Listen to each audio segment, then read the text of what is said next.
o fechar as brechas na vida. Deus, Ele, vamos dizer assim, eu ouvi o irmão falando sobre, ele não usou esse termo, mas eu fiquei imaginando, eu sempre uso esse exemplo, eu fiquei pensando e digerindo ontem sobre o primeiro oleiro. Deus foi o primeiro oleiro aqui na terra. Foi o primeiro que desceu para poder trabalhar com o barro.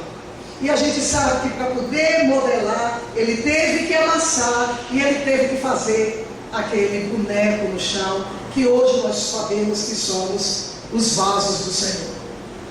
Augusto estava me perguntando ali, tia, o que o oleiro faz? Eu falei, tia, a gente fala o tempo todo, tal, tá ali, o oleiro trabalha com barro. Ele ficou, ele faz esses potinhos. Eu falei, são os vasos. E nós, como somos frutos do oleiro, somos os vasos que ele faz. Aqui na igreja está cheio de vasos.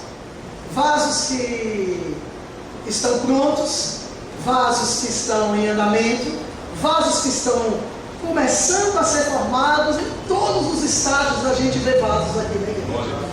E Deus, como primeiro oleiro, teve aquele cuidado de trabalhar e trabalhou com muita perfeição. Mas eu já até falei outras vezes aqui na igreja, mas é interessante a gente repetir, não enjoe disso, mas a gente precisa aprender com os detalhes que a palavra de Deus nos dá. Quando Deus mandou Jeremias descer até a casa do oleiro para poder observar, eu acredito que muito mais do que transmitir, dar para ele uma mensagem para dar para o povo de Israel, Deus queria ensinar como é que ele trabalha. E o pastor fez menção aqui na sexta-feira, quando ele estava falando, da experiência que ele teve quando estava viajando a trabalho, e Deus o levou aí numa olaria, e ele começou a observar as várias etapas para se ter um vaso. E disse que a primeira coisa que o oleiro faz é pegar o barro ainda seco e tirar toda a impureza do barro. Ele então pega aquele barro seco e passa na peneira. Ele tira. Quando você pega o barro, você não acha ali no barreiro tudo pronto. A do barro está perfeito, no jeito do oleiro pegar e começar a colocar o barro na roda e formar o vaso. Ele encontra um barro seco, cheio de folhas, de pedras de todos os tamanhos, e ele então precisa purificar o barro, precisa tirar toda a impureza, para então ele começar a formar o vaso. Aí ele passa numa peneira grossa, onde saem as pedras maiores, onde saem as palhas e as impurezas de tamanho maior. Tirando ali, ele começa a diminuir a peneira e vai cessando até sair qualquer vestígio de pedrinha. E comparando com um grande oleiro formando vaso, na nossa vida espiritual, Deus começa a trabalhar dessa forma. Eu sei que toda maldição, ela é interrompida no momento em que você aceita Jesus. É costume do pastor sempre orar com as pessoas que entregam a vida para Jesus, quebrando toda a maldição. Em primeira instância, isso basta para dar uma interrupção. Mas é preciso saber que Deus não quer apenas que você passe pela porta. Ele tem muito mais planos para as nossas vidas. Deus, Ele quer formar de você, fazer de você um vaso que tenha utilidade na casa dele. E para fazer o vaso, Ele não faz de qualquer forma. Ele não pega a toque de caixa, joga água ali na poeira lá e mexe, e de qualquer jeito Ele faz, porque senão o vaso, ele fica feio, ele racha na hora de ir para o forno, e ele perde, ele vaza. Qualquer coisa que você coloque dentro dele, ele vaza. Então, para se fazer um vaso perfeito, e Deus como perfeito oleiro, Ele trabalha com tudo. Vamos dizer assim, a perfeição de Deus não é de qualquer forma. Ele não nivela por baixo, Ele nivela por cima. Tudo que Ele faz é com muito esmero, com muita perfeição. Então, aquele processo do oleiro cessar e tirar todas as impurezas é o primeiro passo para um vaso forte. E Deus faz assim conosco. Ele começa, você aceitou, a maldição é interrompida, mas agora Ele começa, para fazer o vaso, Ele vai tirando o que não presta. A princípio, aquelas coisas mais grossas, mais graves da nossa vida, começam os primeiros ensinamentos sobre como deve ser o nosso comportamento. Quem mentia não mente mais, quem roubava não rouba mais, quem se prostituía não se prostitui mais. E Deus começa a passar a primeira peneira, tirando as coisas grossas do barro.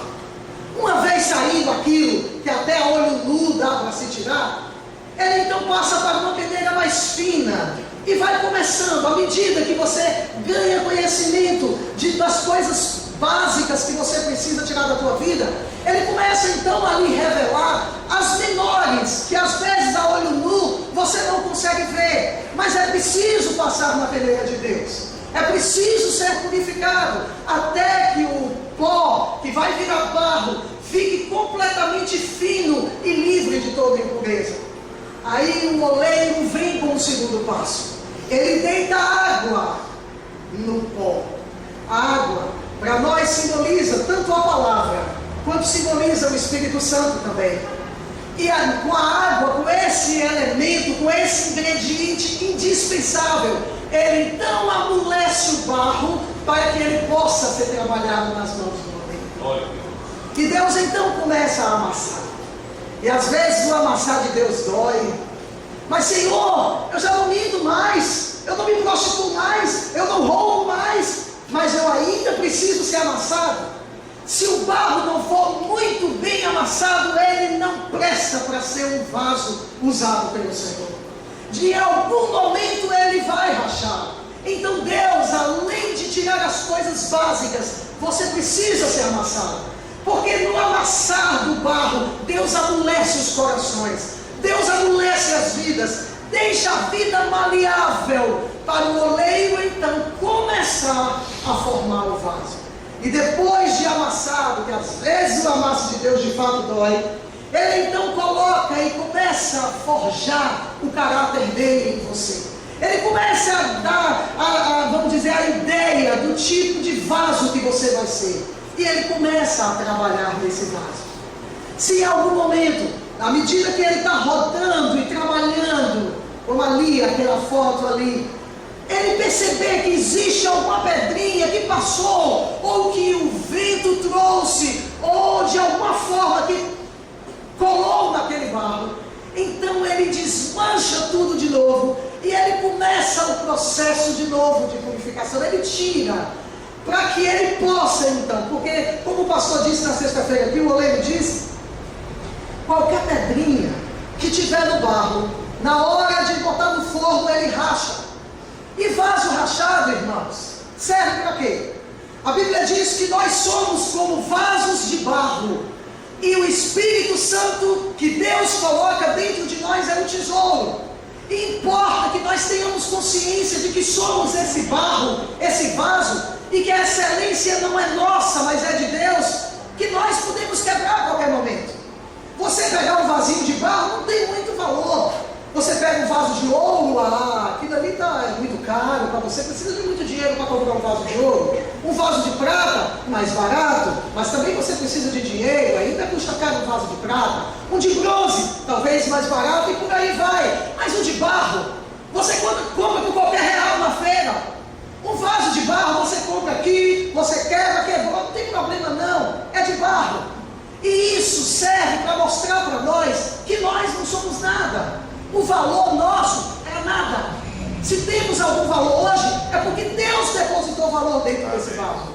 É pegar um jarro e encher de dinheiro, ou de joias, ou de ouro, ou metais preciosos, e você vai ver, vai ter muito mais cuidado. Olha, não toca, cuidado para você não quebrar, ali está cheio de valor.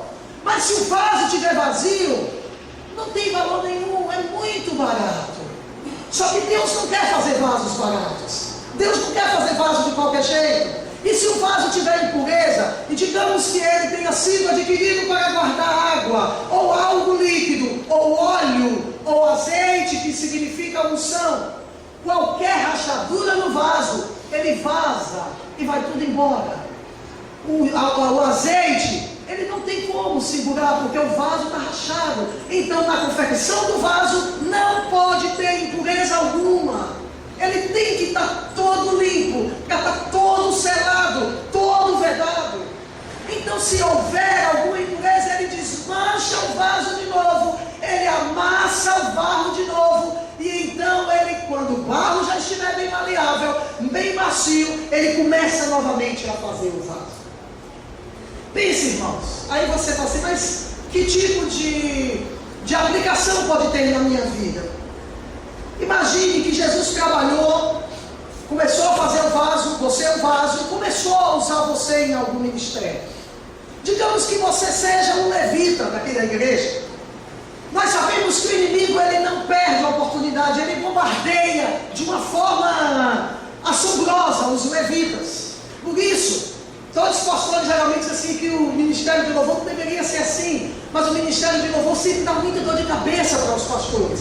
A gente ouve falar, assim, é muito comum eles dizerem isso. Desde a época em que eu me converti, eu via, não eram todos, mas boa parte dos levitas davam muita dor de cabeça para o pastor. E aí o que acontece? Satanás investe pesado. Você está ali, você aparece, você é um instrumento de Deus para poder atrair a presença de Deus para o lugar, porque o louvor atrai a presença de Deus. É isso que a palavra do Senhor fala, que Deus, ele vem para o meio, ele é atraído para o meio dos louvores do seu povo. Então o diabo vai em cheio, o diabo vai e ataca. E você parece que já está pronto, você está ali, um vaso sendo usado por Deus.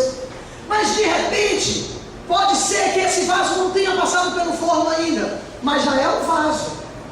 E aí então vem a seta do inimigo, como essa impureza que o vento traz, ou qualquer outra coisa traz, e cola no vaso.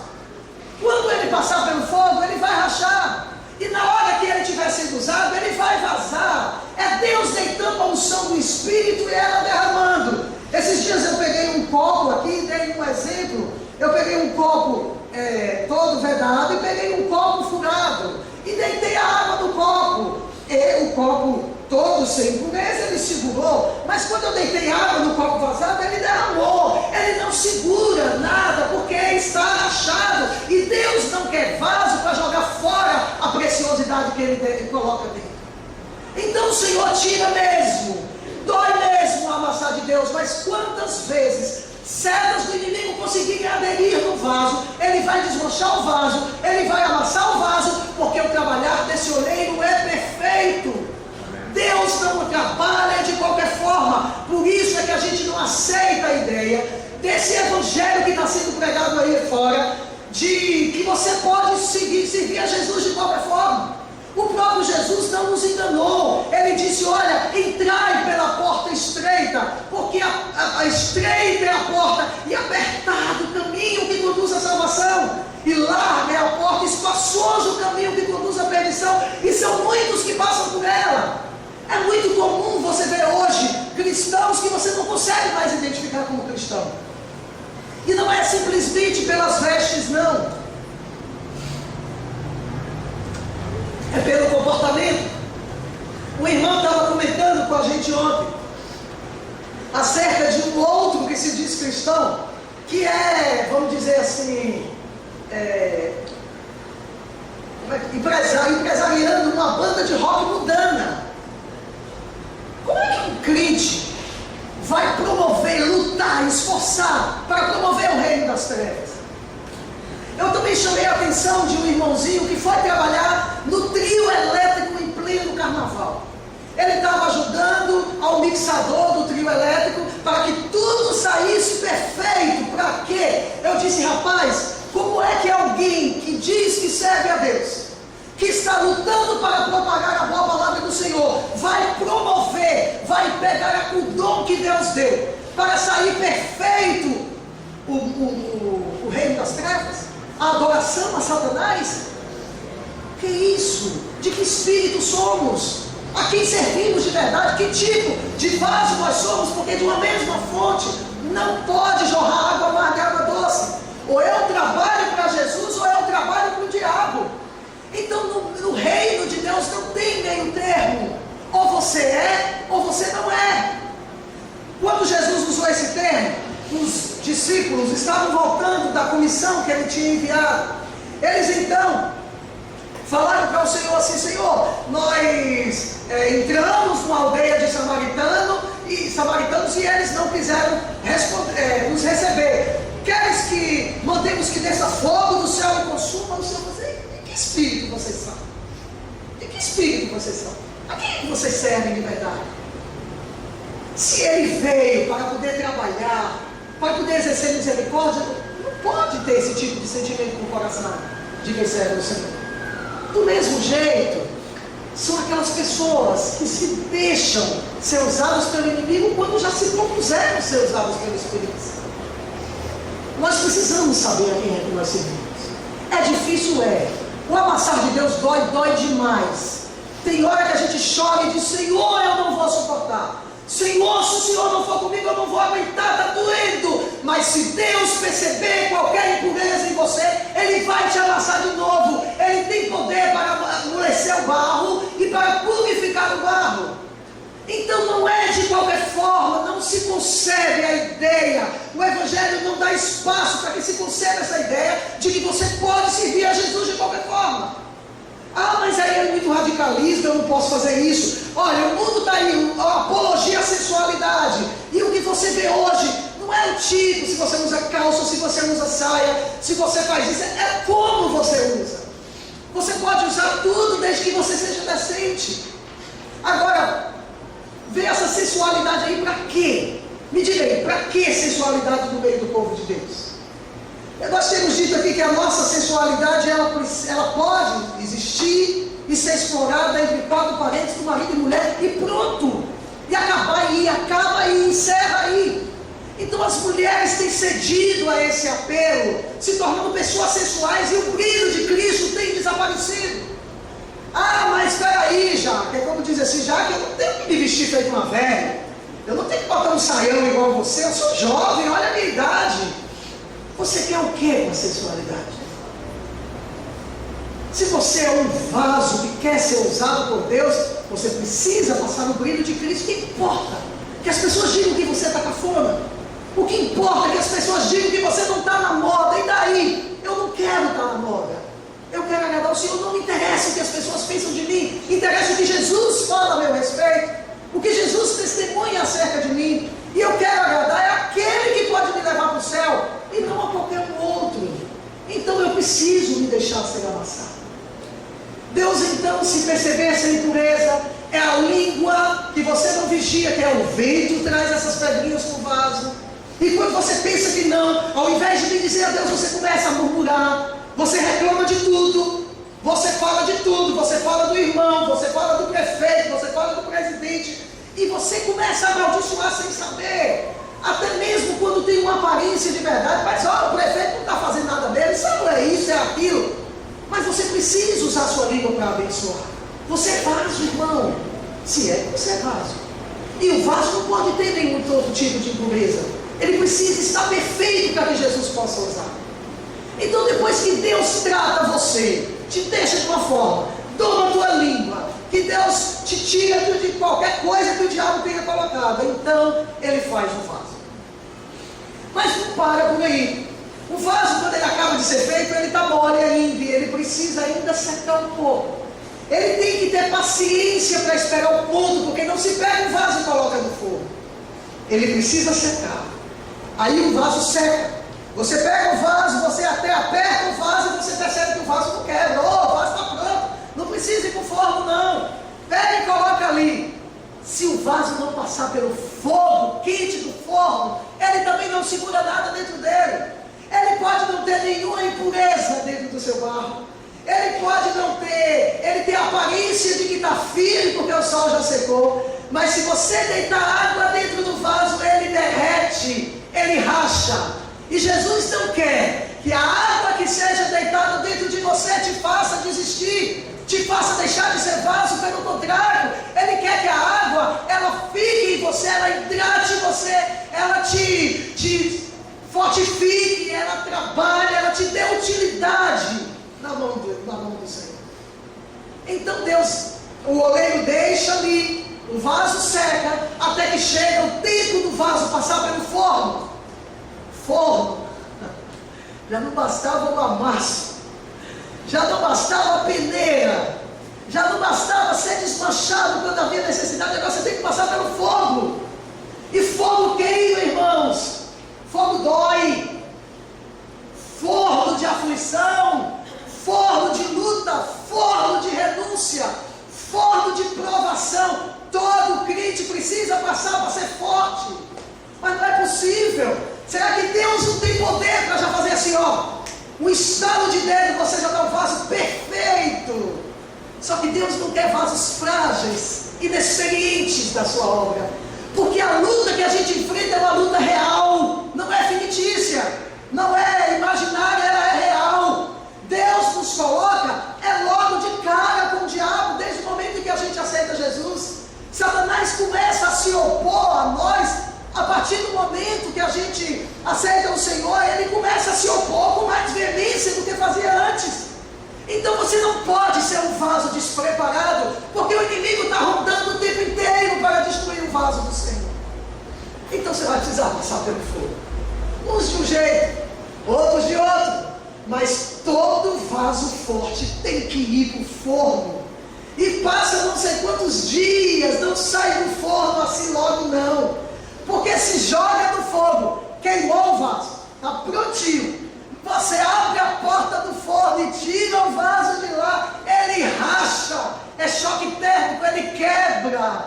Então ele fica no forno e vai esfriando aos poucos.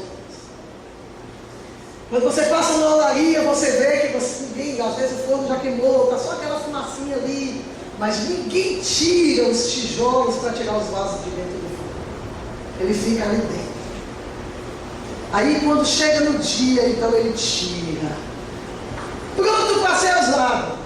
Não. Ele pode até ser usado. E a gente vê muitos vasos assim, saíram do forno, são úteis, mas ainda falta alguma coisa. Porque esse oleiro maravilhoso não trabalha de qualquer forma. Ele não deixa a obra pela metade, tudo que ele faz é muito perfeito. Então agora o vaso, quando estiver queimado, vai passar pela lixa.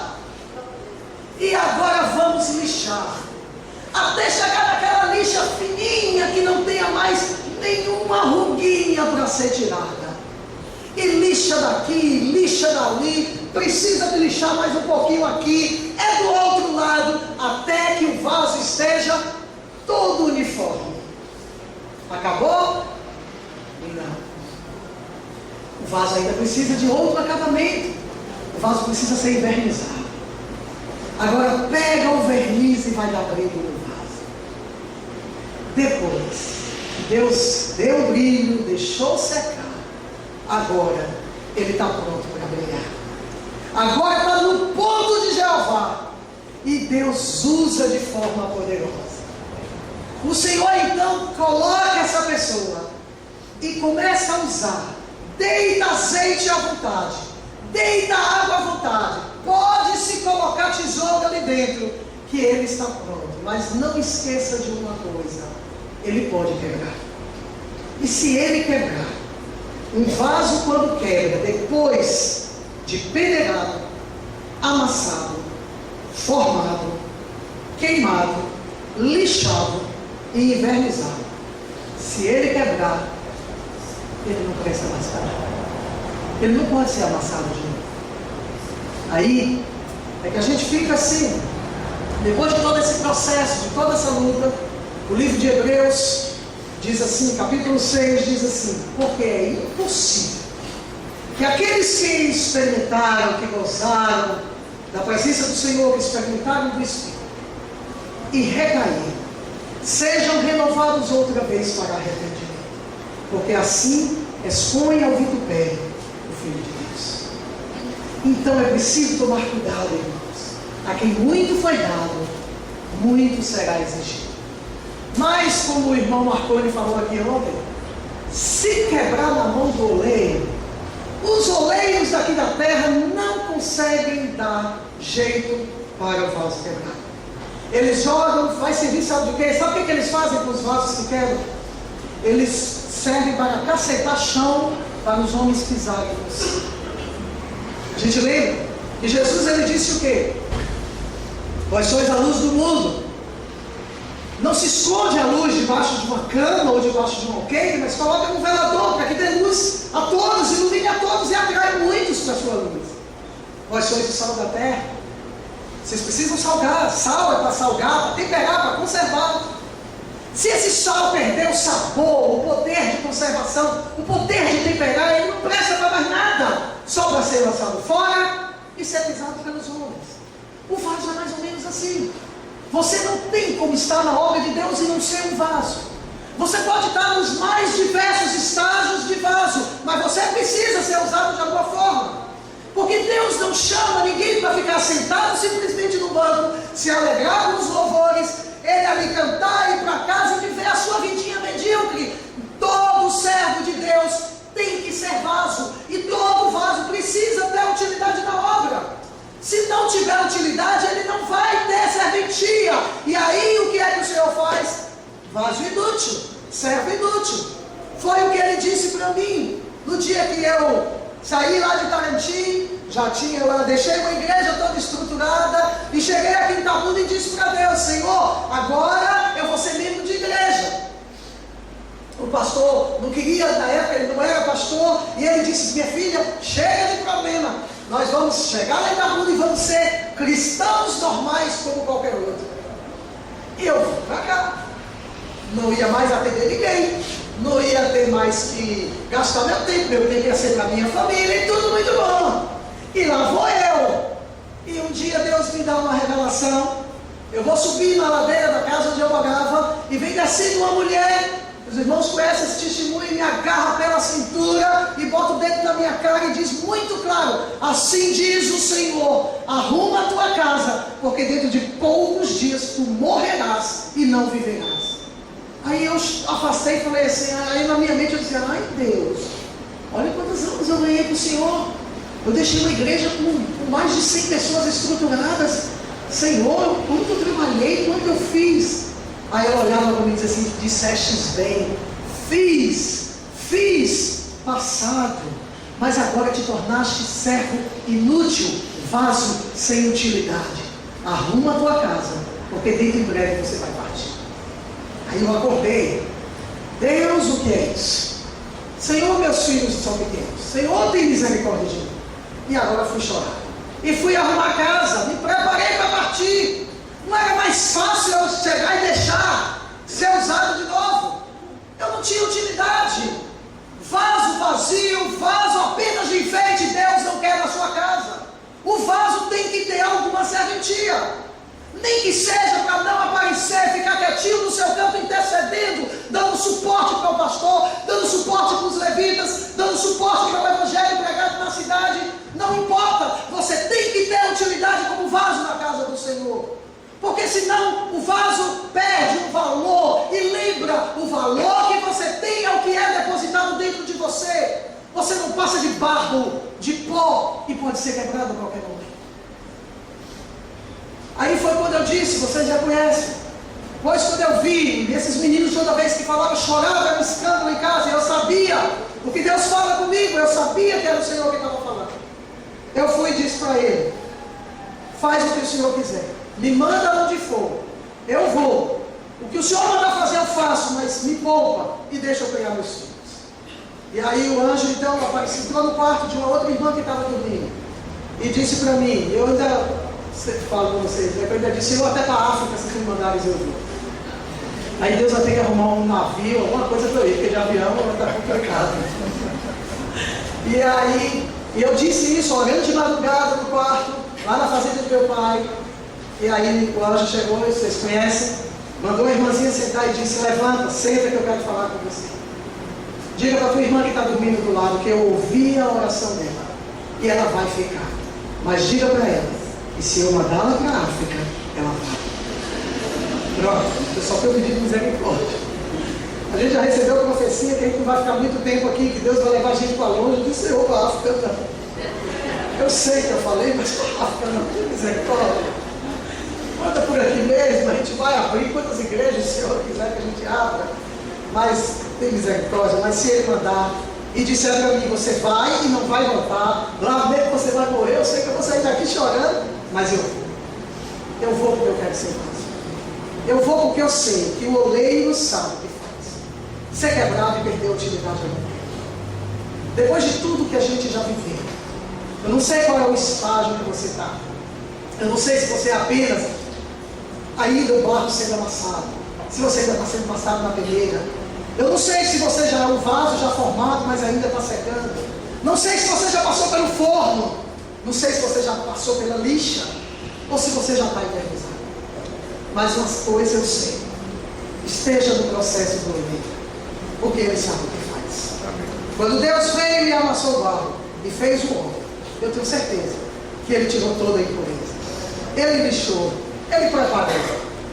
E Adão, que foi o primeiro vaso que Deus fez, passou por um tempo, perdeu a bênção do Senhor, mas eu creio que Deus não deixaria ele no inferno, e o Senhor fez com que de alguma forma ele fosse vaso. Porque como patriarca, depois que o filho dele nasceu, Sete nasceu, então começaram a adorar o Senhor novamente, e começaram a cultuar o Senhor, e certamente sob a orientação de Adão. Então, irmãos, seja vaso, se dispõe, e voltando para a lição, o dia em que você tiver com todas essas brechas fechadas, o diabo não terá vez de produzir nenhuma maldição em você. Um dia a irmã Andréia falou para mim de uma irmã que tinha dito para ela, de uma visão